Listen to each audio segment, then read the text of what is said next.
What's up, everybody? Hope you guys are doing well.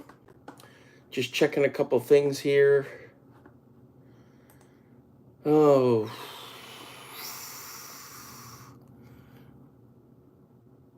got my latest video in the background. I'm watching it at the same time. Oh man, boy, what a week! And then getting back into the swing of stuff for school. Man, it's crazy, crazy stuff. All right, let me get things set up here, and we'll get started. Oh.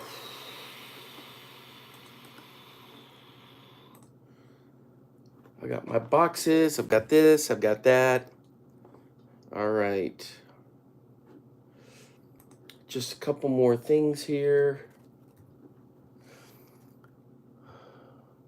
Do I have all my stuff? Sorta. All right, let me get this out of the way. Oh. Yes, looks like I got some stuff. Except I need my glasses. What's up, gnarly 20? This is what's bugging me. I felt something down on my lap. Ooh. What's going on here? I can't even...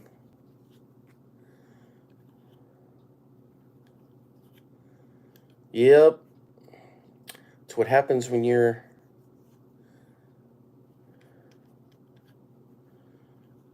working a hard day in education, man. Your glasses just take a beating.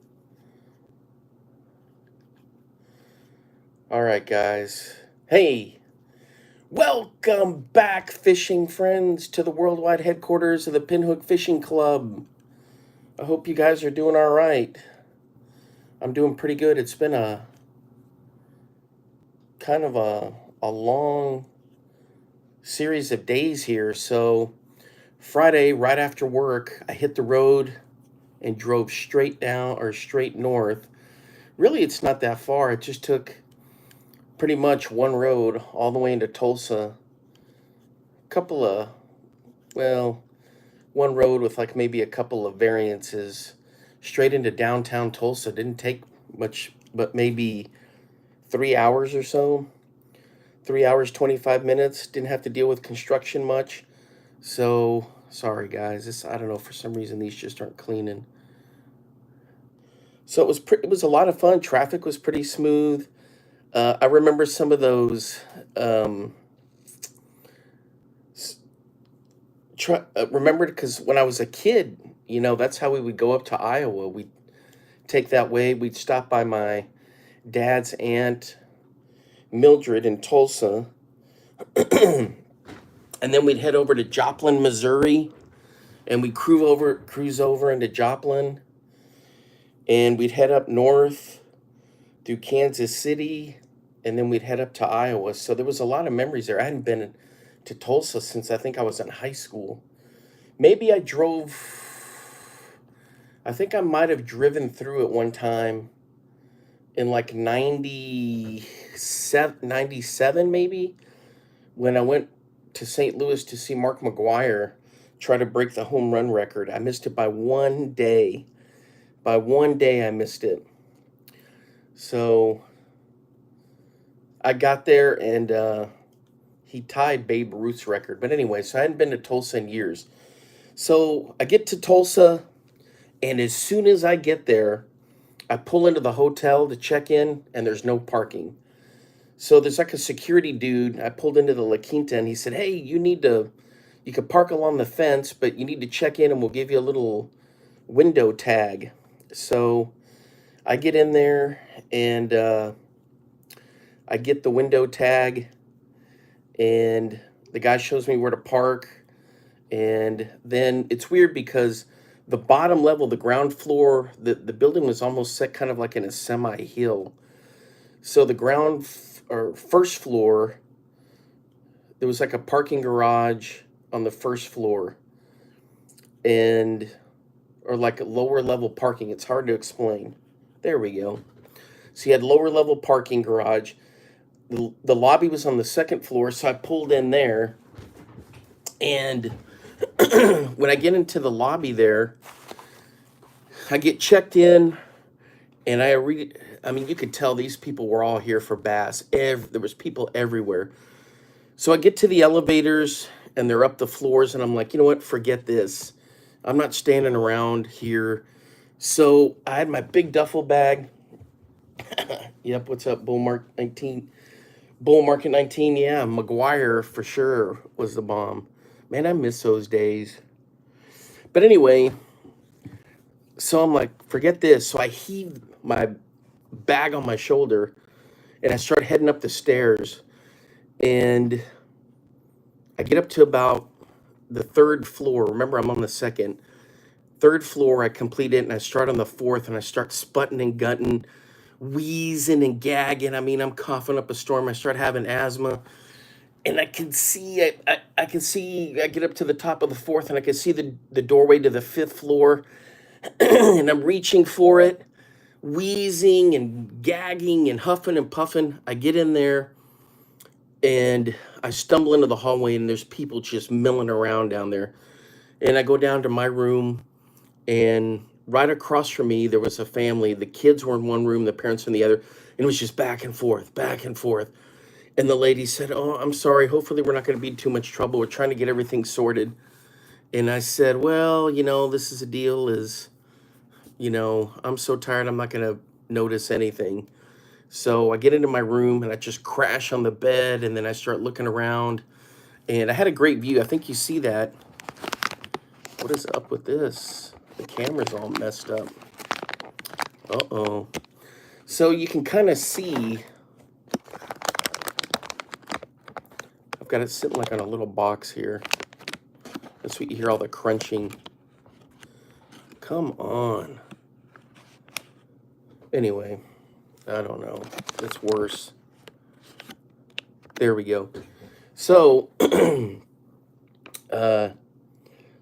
can kind of see, I look out the window in the latest video I posted and I show what was going on out there. Well, so the next morning I get up and this is where the fun begins. So I have an advantage on anyone in the morning, bar none, anyone, because I'm a no caffeiner going way back. So when I get up in the morning, I'm up. I don't have any weird cycles. I don't have to drink any coffee. I drink some water, take my medications.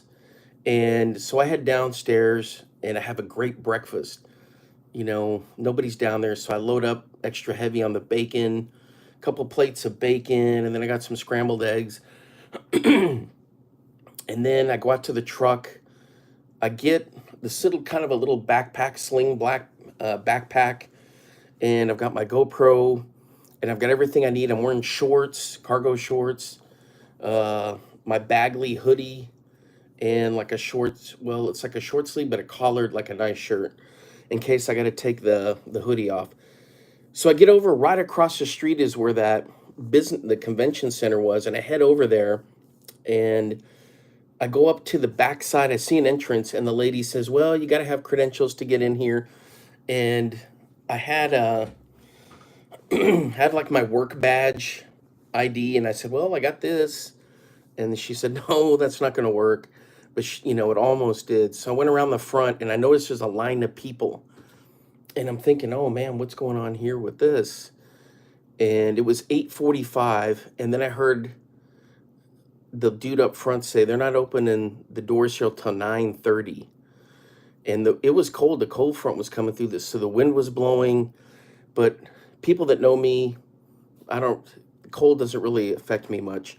The people behind me they couldn't handle it. The lady was like, "It's too cold. It's too cold. I need more coffee. I need more coffee."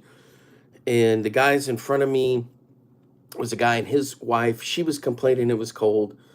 And so I look back, kind of back behind me, and the line was now like another 40 people. So we stood there. I checked my social media stuff, and then they let us in at 9:30. We get in there, and the first thing I go in, I see this. Stacks of them. Bass Pro Shops. And they have a poster in there. The poster's I took to work to get them laminated. So there's actually one poster, but I got a bucket each day. So I get the bucket and I start walking around to see how the lay of the land is. And there's tons of halls there. There's like a ballroom, Grand Hall A, Grand Hall B, Exhibit Hall C, Tulsa Ballroom, I think I said. Anyway, and then there's an upstairs. So I go upstairs and nobody's really up there. A dude's setting up his little popcorn stand. I go to the restroom, sit on a couch here, start getting situated. That's where you see me. I kind of do my first live, or I did a live there, and showing what was going on. And it was cool because then these workers came out with these portable wet bars that they set up. And a lady spilled a whole bunch of chips in her stuff. And I said, ma'am, do you need some help picking that up? And she said, no. And I said, are you sure? I'm kind of certified in this kind of work. I deal with messes and spills all the time in my line of work. And she said, no, that's okay. But anyway, finally at 10, they open up all the halls, and I just start going from room to room to room, and registered to win different boats. Everyone had a QR code, all these lure companies. So let me show you some of this stuff. All right. I stopped by the Lund. It was a Tulsa dealer, but they had some Lund boats in there. And I was looking through this, and I already know which one, if at some point, it's not if I ever, at some point, and you know what? I already had this. Here it is. I'm going to get the Alaskan. And this is a cool one because there's no steps in it. It's not a bass boat. It's a good, people call it like a trolling boat. I'd probably get the 16-footer. Well, maybe the 18-footer. Either the 18 or the 16-footer. And it's got 2 seats and the rest of it's all open deck area. It's got live wells, a whole thing. So, the Lund Alaskan. And so I looked through this, talked to the guy for a little while. And I was like, yeah, this is something I could really get behind. Well, so then I kept walking around, exploring stuff, and I was getting all kinds of baits. Some people had free hats. There was a group upstairs selling 3 rods for $99. Lose Mach 2s, what I use, but they were like 7-footers and 6'9" or 6'10". I was like, nah. And actually, I didn't come out of there with any rods. Yeah, I know, man. Yep, he's right. Bull Market 19 says, hey, get the boat. We ain't getting any younger. Yeah, no kidding. So I'm thinking about it. That would mean I'd probably have to do some upgrades on the truck tow-wise, but yeah, I'm definitely thinking about it. I got a spot here where I can keep it too. Cool little storage area. And in the winter, see here, I could use a boat through the winter time. If not, I fill the gas all the way up to the top. In the wintertime, put a little bit of additive in there to settle it for the winter. Screw the lid on. You want to have almost a full tank in there because you don't want any condensation to form in the tank over the winter. So you want to fill that thing almost up to the top. And then you don't want it all the way because if there's some kind of catastrophic freeze, which, I don't think is going to affect the fuel much, but fill it up there pretty good. Anyway, so I went around and they were trying to get rid of, I don't want to say get rid of, but they had all these deals for the people there. That's when I saw Matt Steffen, Kevin Van Dam was around there, Chris Zaldane, so many of these guys. And stopped by one cool place, and this guy named Pete that runs the whole thing there, Bass University. I know of him from some podcasts that I follow, like Bass After Dark and Smallmouth Crush. So I got this, and with that, I also got a hat with it. So signed up for the subscription, got a nice little discount on it. It's a bunch of how-to videos and things like that. Speaking of hats, I got 3 packs of the Crush City from Rapala. And I got another hat, so there's another free hat. Cream. I bought this one, but they had a cool uh, collectible bag. I'll get that in just a minute. And dude, I love these trucker caps like this with a mesh back. And so this is out of Tyler, Texas, 75 years. So I got this, and then I got to the spot that I was really looking forward to. Over there's a Pradco owns a whole bunch of lure companies like Yum, Hedden, Bomber, Smithwick, uh, Jean LaRue, Lindy, and Great Lakes Finesse. So they were at their little booth area. They had Frank Scalish, his son, and they were signing this lure. They were giving it away. It's a special numbered with a 7 on the throat, number 7. It's called a Super Spook. And it says, congratulations, you now have a limited edition lure that has been hand painted on LureNet. So Frank came up with this design. It's got a little sparkle in it. It's a top water lure. And I've shown this before, but so he takes it out of the package and he signs it. You can see right there on the belly. So he signed it, and that's one they gave us for free. Then I had his son, Frankie Jr., who's an up-and-coming angler, sign this side. And then Frank signed this one. This is a lure that I brought, took the hooks off. It's a fat-free shad number 7, a bomber. And then in this book, Lake Erie Smallmouth, Frank, who is a pro angler, did all the illustrations in it. You can see this name right there. So when I pulled this book out, his eyes got big, and his son was like smiling. And I said, would you mind signing this? And he's like, of course. Where do you want me to sign it? And I said, well, you pick your favorite illustration that you did. And he's got a whole bunch of them in here. He drew all of these, all the maps.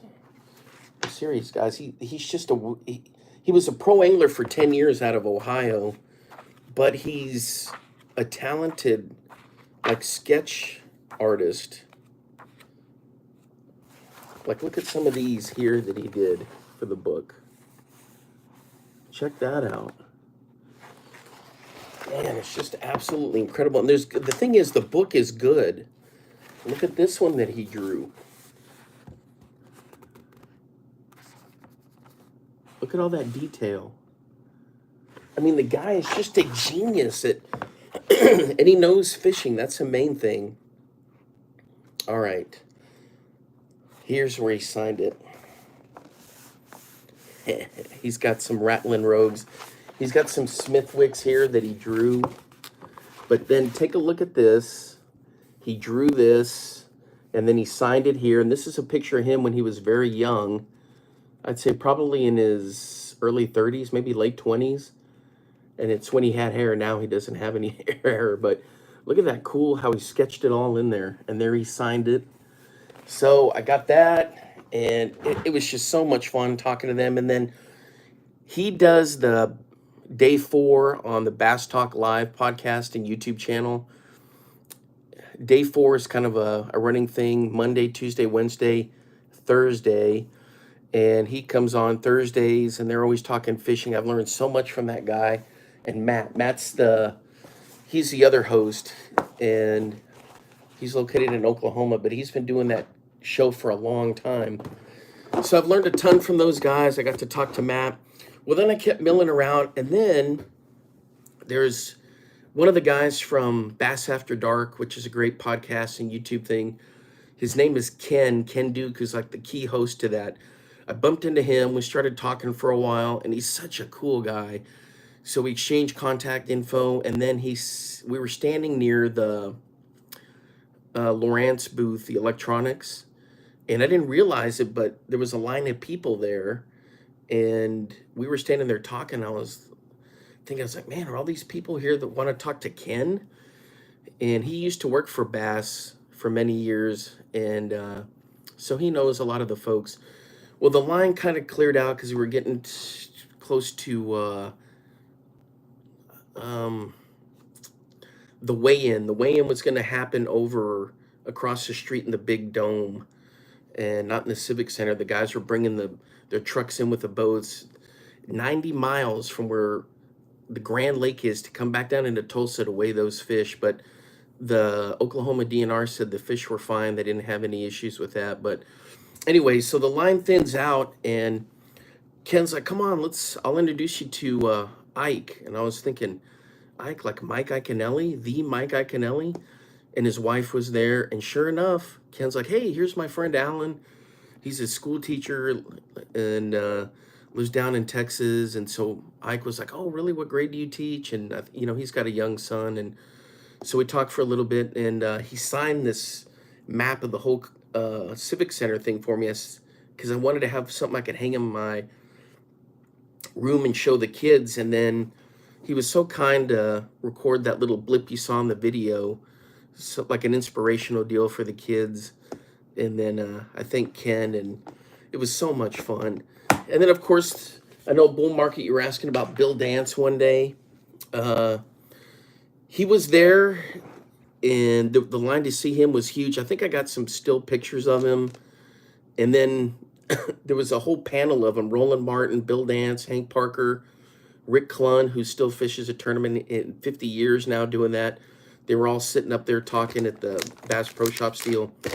So it was cool to see them. And there was who else did I talk to?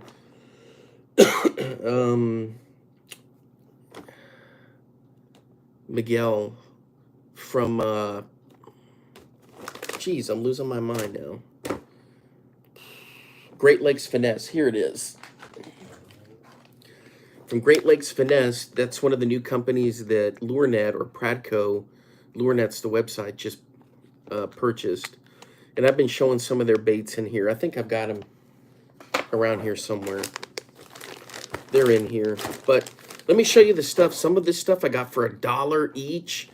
Other ones I got for a couple bucks. And so I've stocked up really well. I don't really fish too much Guggen stuff, even though the guys out of the Fort Worth area, Rob, what's his name? Rob Turkla, served his country. He was a sniper. But I just don't really use a lot of their baits. But stuff like this was for $1. And then, of course, Yum is one of they're with Pradco, Great Lakes Finesse, Bomber, Smithwood. But these right here are the forward-facing sonar minnows. These are 3-inch. They go up to 5-inch. And these are really nice. They come scented. And I'll marinate them for a little bit more. Then Zoom had these. These were like $2, I want to think. Flip-flop. What is this? The flip-flop worm? Oh, no, this is the nag U-tail. So I picked up those. Crush City, that's that hat I showed you. This is Jacob Wheeler's. This line came out right before or right after Christmas. So this is some good stuff here. This is the Bronco Bug. I've never tried these because they're so new. So a little Ned BLT. The Ned is where you put that weighted head on the bottom, and it just, you bounce it along the bottom and drag it. Then the Mayor. So all these cool little plastics. Here's another batch of the Mayor. Then I talked to Matt Steffen, who's out of, he fishes on, what is it, the Major League Fishing Tour. He's out of Wisconsin. Well, he's working with these dudes with a tackle company called Core Tackle. And I got some of these jigs, and then they gave me some. So these, as you guys know, you put on a little trailer, you bounce them off the bottom. They're pretty natural. Looks like a craw. I always like the dark colors, so I got some of those. And then these, I want to say were $1 or $1.15. Right now, this is a good color, this craw color. So you put a little trailer on here, like another little craw on here, or another little paddle tail, and you run this thing on the bottom. Easy money. So I got that stuff. See, and here's another number 7 that I'd ordered a while back. This is just some extra lures I got in this little bin here. So that was pretty cool, getting those at a discounted price. That's probably one of the big takeaways, is they do a lot for the fans of people that come through there, and they have some good discounts on things. The one thing is, some of the rods, some of the real high-end rods, might have come down like $75, so they were like $250, $150, but they didn't come all the way down, and so I didn't come out of there with any rods. I already got enough rods, but come on, let's see. Hang on, guys. I got to grab 2 things from over here.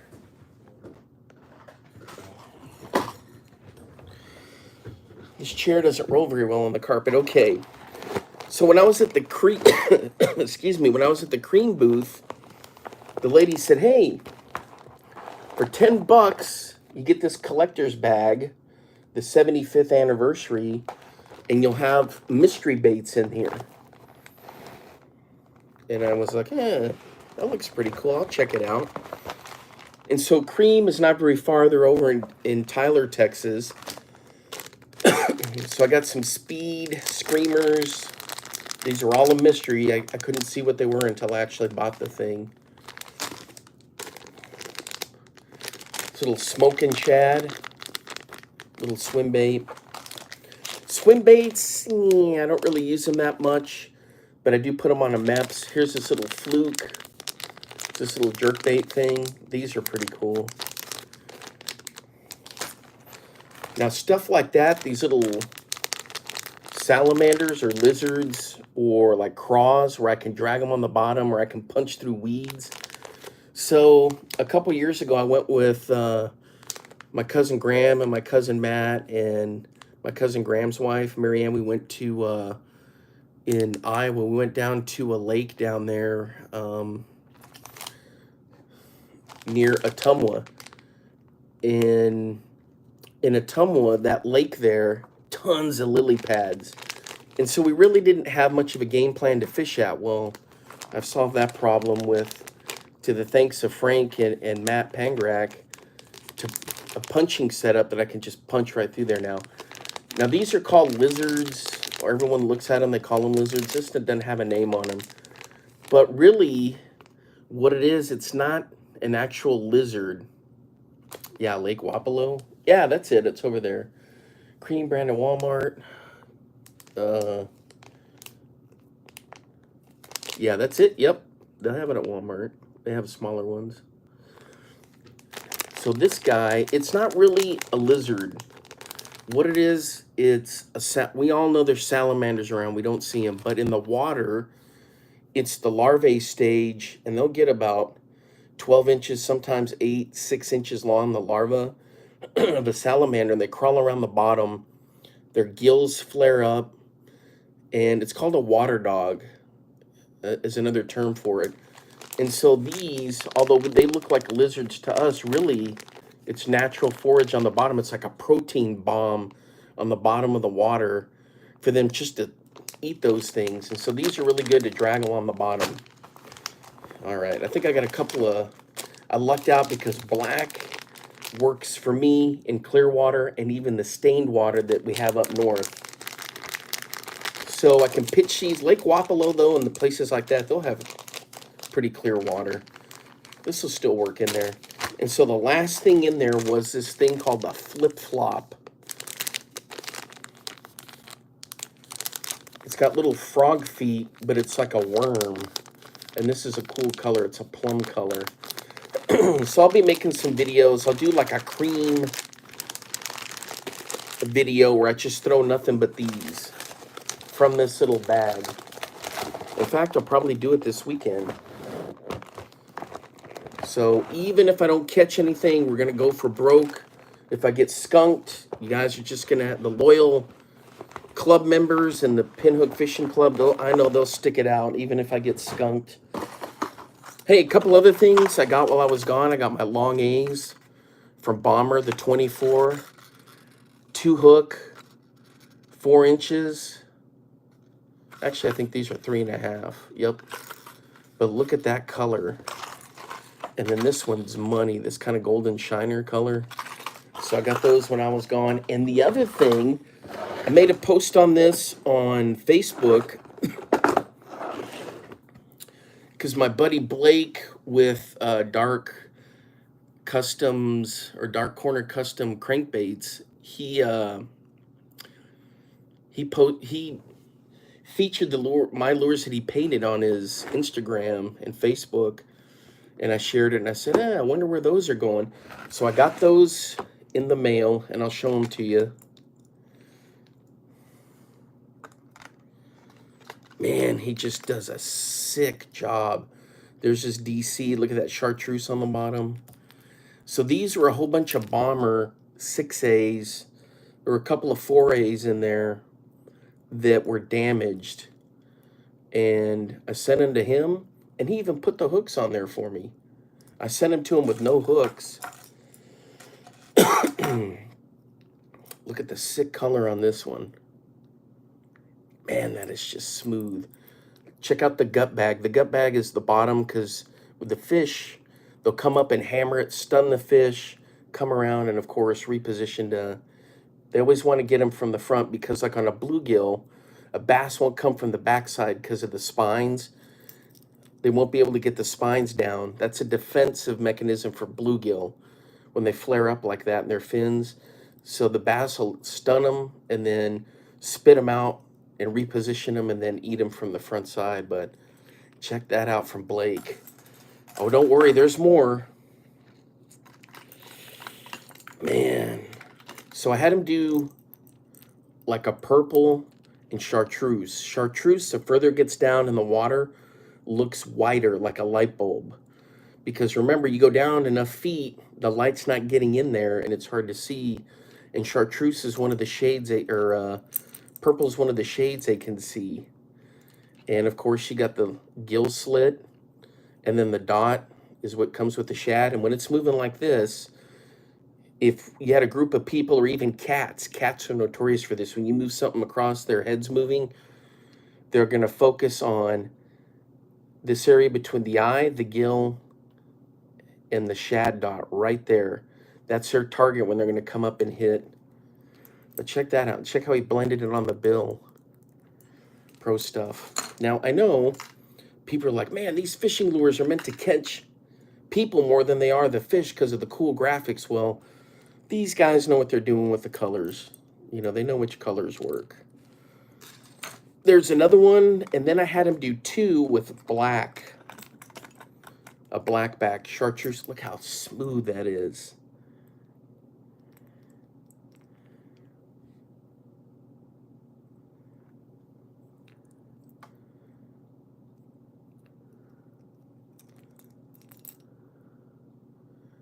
So if you ever need anything done, Blake's your man. He's real nice too. You can text him, talk to him, and all that good stuff. Now, guys, these were in horrible shape. So they had dings in them, divots. And so he has a recipe, a procedure he uses to get the old stuff off. And then he puts, like, this one's got some pitting in the bill down here. And then he paints them. All right. Then he did 2 Smithwicks for me. And the Smithwicks have that weird scaling on them.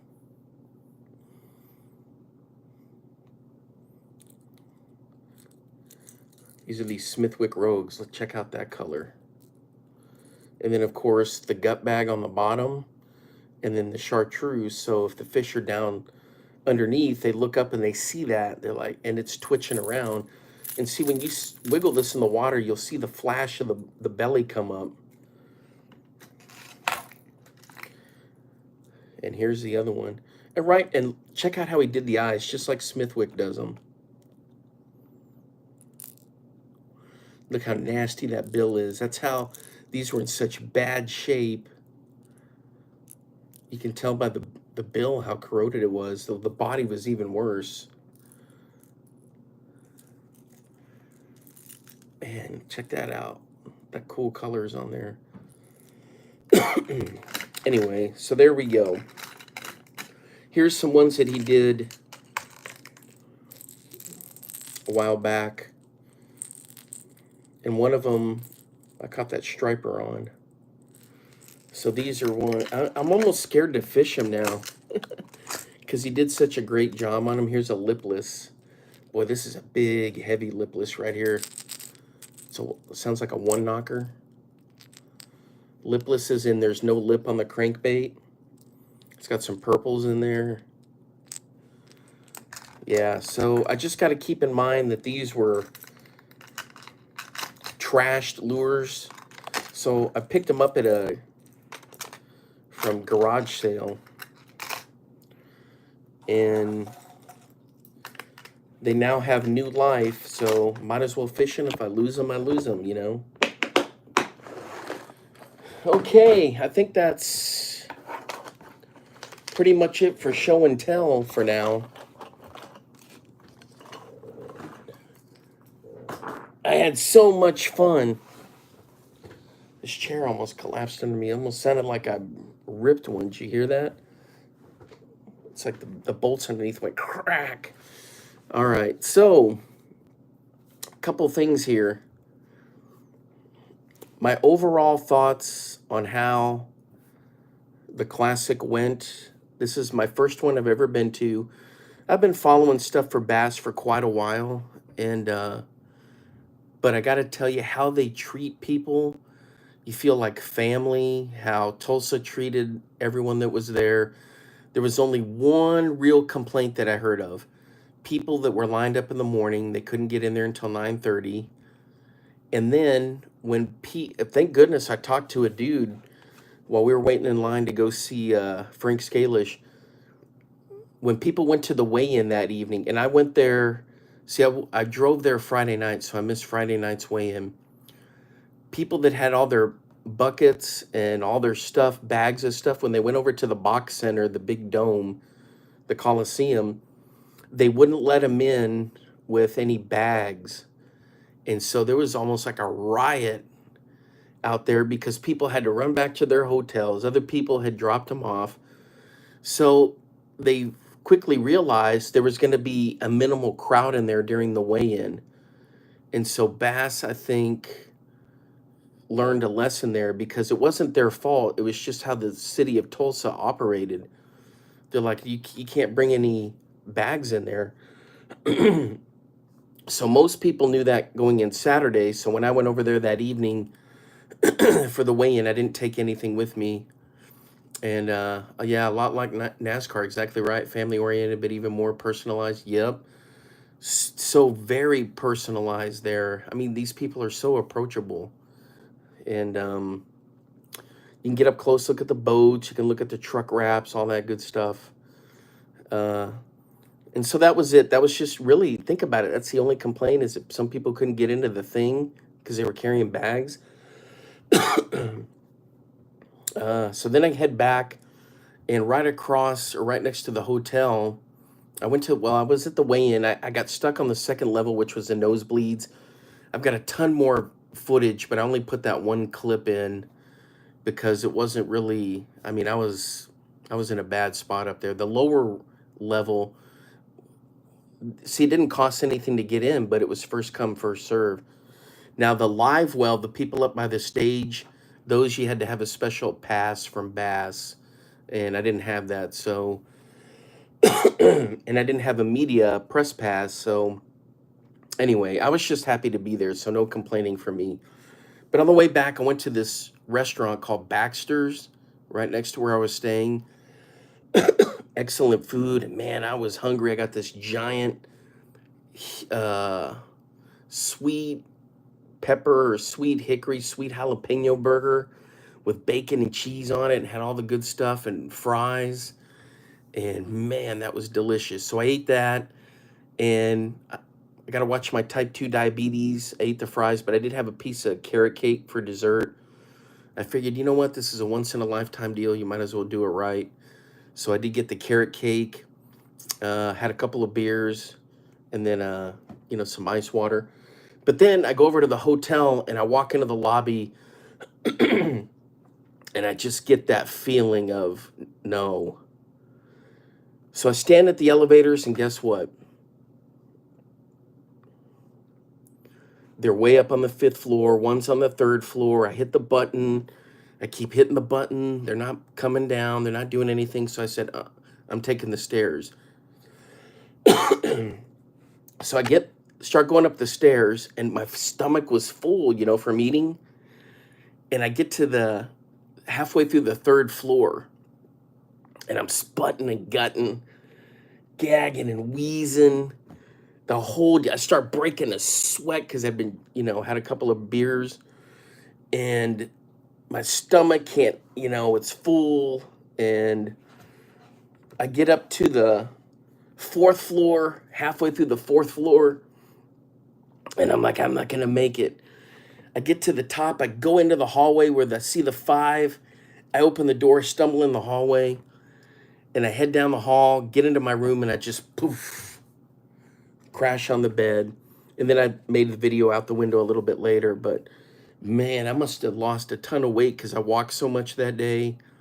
It was so much fun. And then Sunday, I went out and kind of explored around. Yeah, brutal. I'm telling you, man.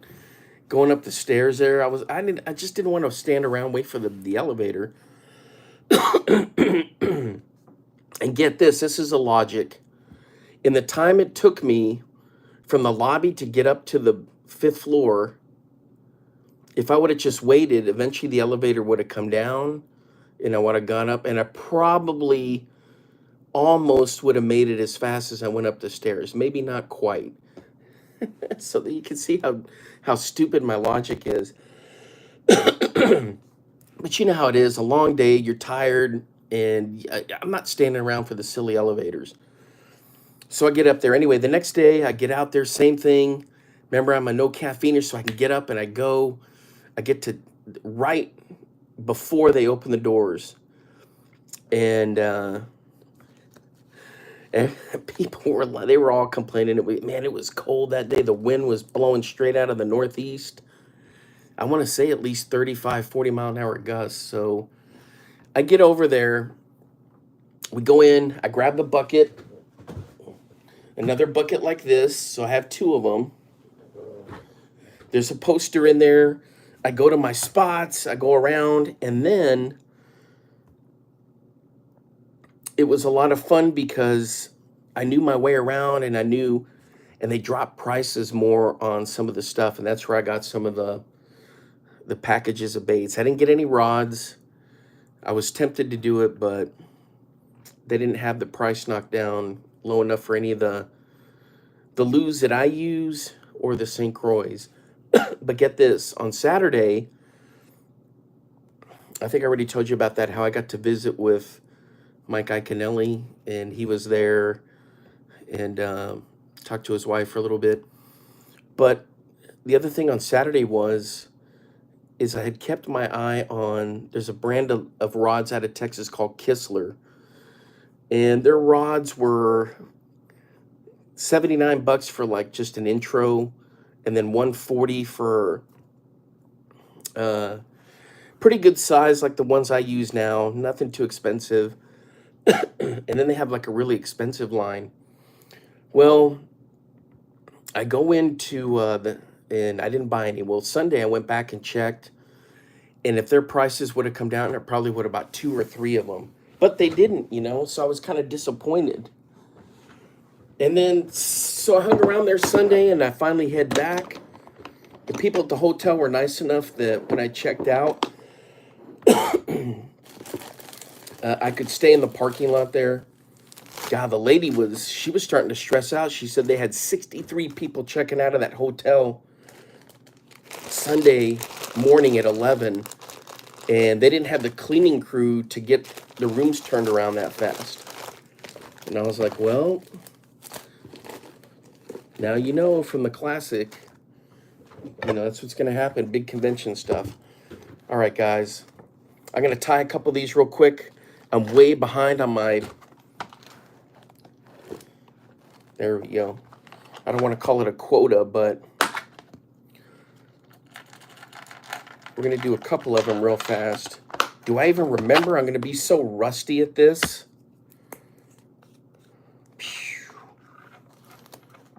It's going to be crazy.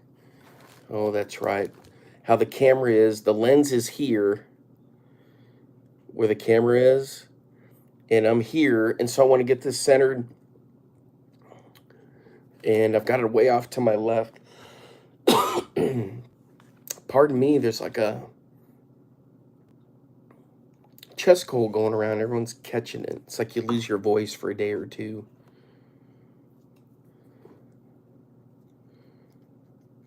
Yeah, we need to get caught back up. I'm going to do a few of these. Then I'm going to tell you what I'm going to do for Easter. Well, Good Friday, we don't have school, and we don't have school Monday. So I've got some stuff going on for Good Friday, but then I am going to try to get some fishing in. All right, guys, what are we going to do here? Turkey feather, we're going to do the pheasants. I think we're going to go with the pheasant. Check this out. Guys, these are like prime.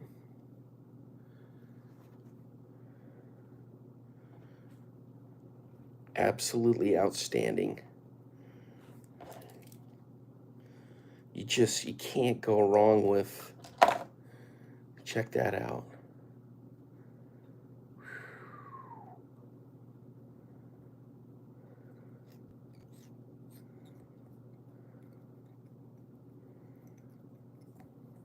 Oh, that's going to be perfect. All right, where's my flash? We're going to go with the straight silver here.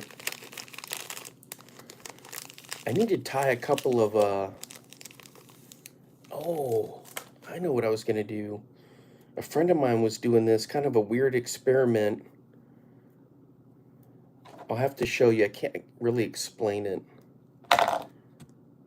I don't know. To me, I don't think it's worth doing, but we're going to try one.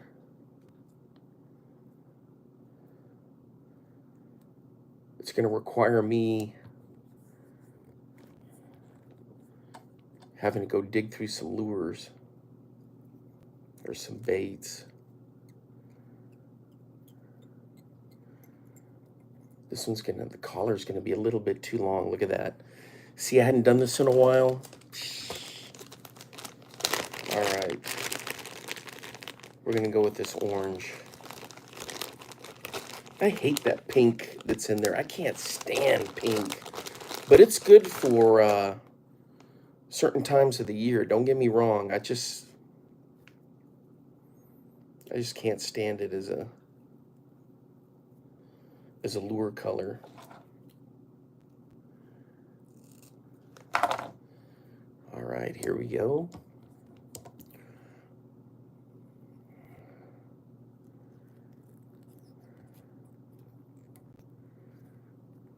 Is it possible that I got this done correct on my first try after being gone and not tying anything?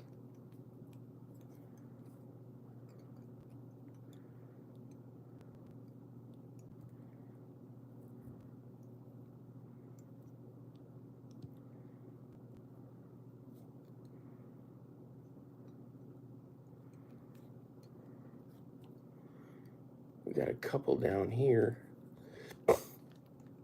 Anyway, so the guy who won the classic was Justin Hamner. So I hope you had a chance to kind of watch some of the replay of that or some of the footage. Guys, this is the thing. I went and checked ESPN. Not a mention of it. And same thing on CBS. And it's understandable because you got the tournaments going on, but come on, man. You gotta have info on the classic. See, ESPN used to own it, and they had a show dedicated to it where the angler Byron Velvick and somebody else, it was called Bass Center. And see, they had lost NASCAR and they were trying to make it another NASCAR type deal, but the fishing crowd is much different, you know. So it lasted for a few years and then they were losing money on it. So then ESPN got out of the whole fishing thing, but once upon a time that was a big deal with Sports Center, called Bass Center. Oh yeah, the turkey feather. Yeah, I may do some of those. I got them here too. I'm not even gonna have to trim this one. The collar's a little bit long for me, but man, that came out nice. Hang on, guys. I gotta grab some. Let me look at something over here real fast.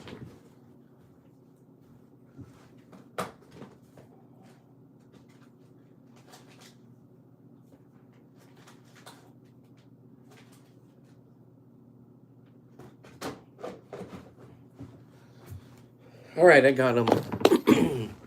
These Great Lakes Finesse drop minnows. A buddy of mine rigs a drop minnow and he puts a whole bunch of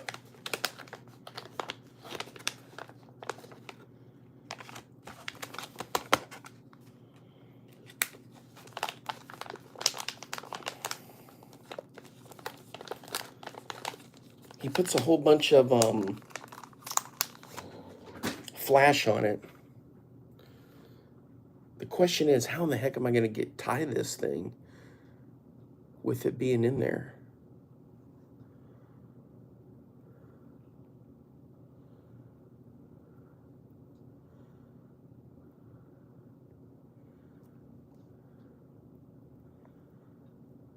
Check that out.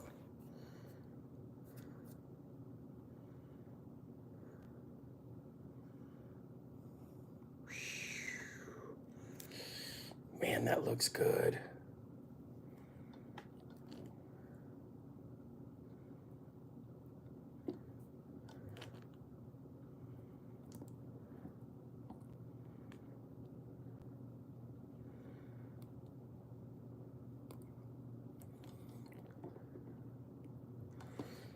All right, hang on, guys. I gotta wipe my fingers off real fast because it's so green. There's so much slipperiness on there.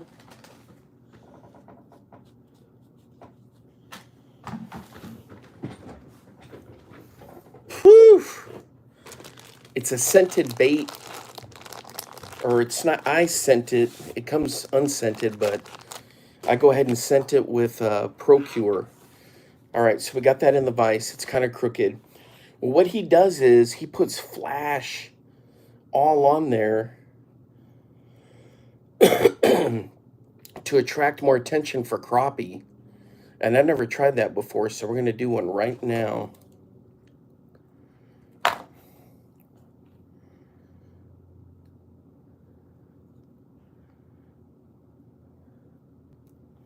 And he uses different lengths of it and different colors. So we'll give that a shot.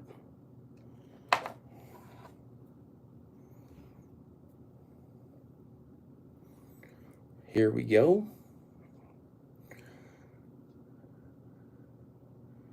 Guys, I don't even know how this is going to tie.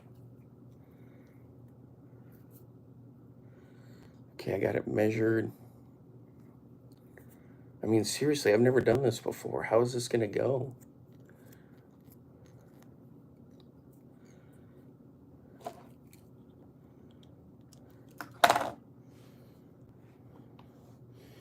So there wasn't a video or anything I could watch. He just told me how he did it. So we're gonna give it a shot. If it doesn't work, oh well, then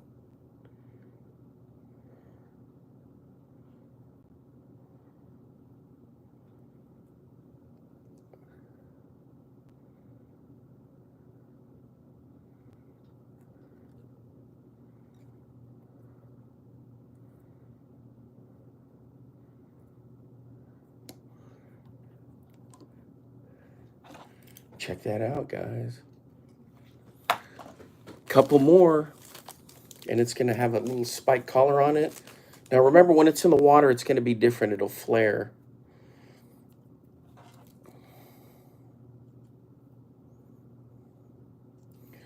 Let me get these trimmed and put on there, and we'll be good to go.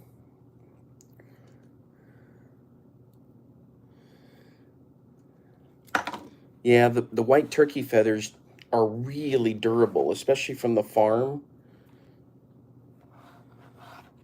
And they're excellent visibility in the water. There's no two ways about it, man. Those are high vis.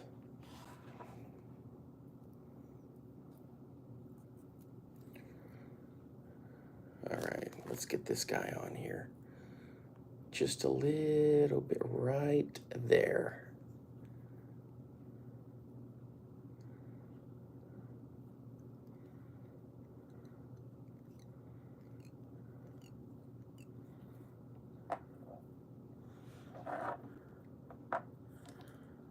We're going to do some right there. We're going to use the blue. And then I think we're all set. I'm only going to do one this time just to test it out. There's no sense in making 4 or 5 of them if I don't like how they look in the water. I guess I can make them and give them to my cousin Graham.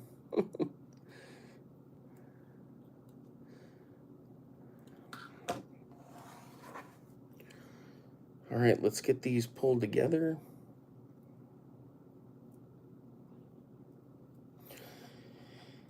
Yeah, when I get to the red and the orange, I'm going to switch to the white turkey feathers. That's when we'll go back to that.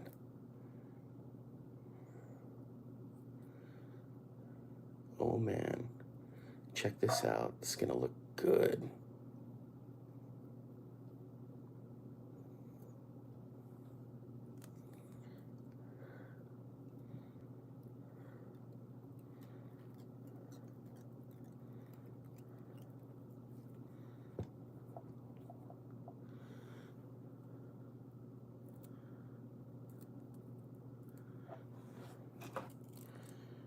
All right, guys, let me trim this.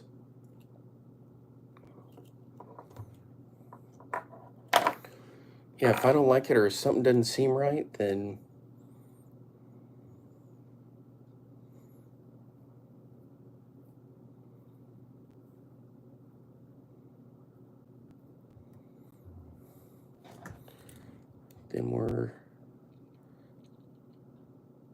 we won't have to make another one. All right.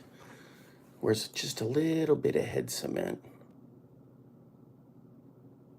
There we go. My knots usually hold on that, but you never know.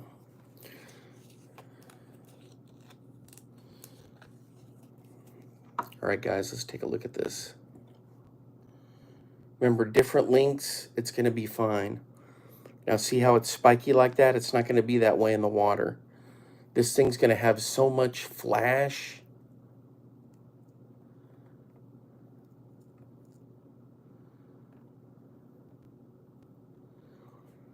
It's a little drop minnow, and the color of the minnow is really good too. It's that kind of translucent. Great Lakes Finesse. That collar's just gonna be doing this in the water. Man, that's gonna look sick. So I'll have to tell him that I tried his method, and looks pretty good so far. But I hadn't fished it yet, so I got to remember to do that this weekend. There's so many lures. We're talking about Good Friday. I think I'm going to try to get out and do some fishing on Good Friday. Saturday, yep. Easter Sunday, no, except for maybe in the evening. And then Monday I don't have school, so I was almost going to drive up to Iowa Thursday right after school, get there Friday at the crack of dawn, and then spend a couple days there, and then do some fishing, but it's not going to work out. All right, guys, I got to jump out of here because it's Oh, it's not too late, 8:30 my time. But I gotta get some work stuff done. But I just want to give you a quick recap of my Bassmaster Classic experience. Man, when I uploaded the video the other day, in the title, I had experience misspelled. I had to go back and edit that. It was crazy stuff. Let me, where's my computer? Do I have the computer here where I can look at it? I need to check and see how many views that video got. Let's see. All right.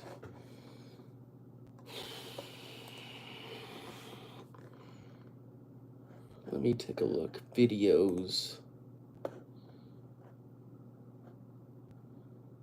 2.2K views. That's not bad. Do I have a bunch of likes on there? Wow, 522 likes. Holy cow, I'm impressed. I guess it's a hot topic, you know, because of the classic. Man, that's pretty good. 522 likes, 2.2K views. Exactly, Yahtzee. Yahtzee. All right, guys. So I gotta jump out of here. I gotta go. I gotta get some stuff ready. But hey, thanks for hanging out with me and listening to all that. I know the talking videos aren't that fun, but I will tell you this. YouTube says, hey, go live, talk, interact, go live. And eventually you'll start building some viewers or more and more people. But, you know, I don't really stress too much about it.